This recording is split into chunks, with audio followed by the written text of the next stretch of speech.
नमस्कार, डीवीएन टीवी की खबरों में आपका स्वागत है।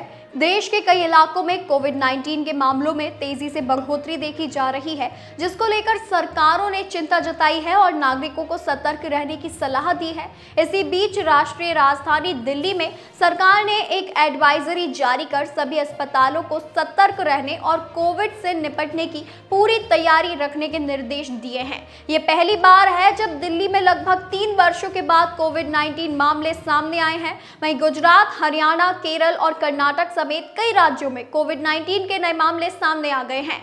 दिल्ली सरकार के स्वास्थ्य विभाग द्वारा जारी एडवाइजरी में सभी अस्पतालों को बेड, ऑक्सीजन, दवाओं और वैक्सीन की उपलब्धता के लिए तैयार रहने को कहा गया है।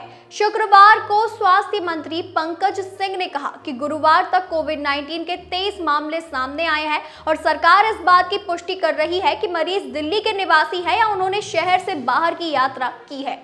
स्वास्थ्य मंत्री ने कहा कि ये पॉजिटिव मामले निजी लैब द्वारा रिपोर्ट किए गए हैं और घबराने की कोई जरूरत नहीं है।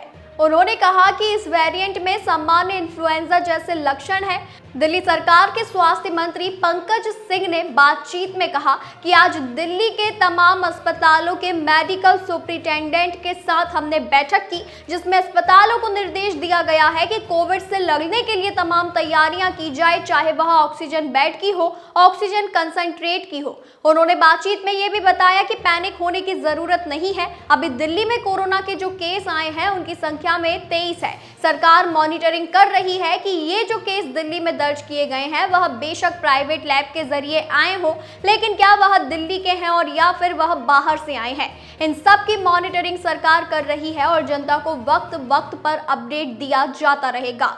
दिल्ली सरकार ने स्वास्थ्य संस्थानों को कोविड-19 के सभी पॉजिटिव सैंपल्स को जीनोम सीक्वेंसिंग के लिए लोक नायक अस्पताल भेजने का निर्देश दिया। साथ ही Delhi state health data management portal पर सभी मापदंडों की दैनिक रिपोर्टिंग अनिवार्य कर दी गई है। सरकार द्वारा जारी एडवाइजरी में साफ कहा गया है कि अस्पतालों को बेड, ऑक्सीजन, एंटीबायोटिक्स, अन्य दवाओं और वैक्सीन की उपलब्धता सुनिश्चित करनी होगी।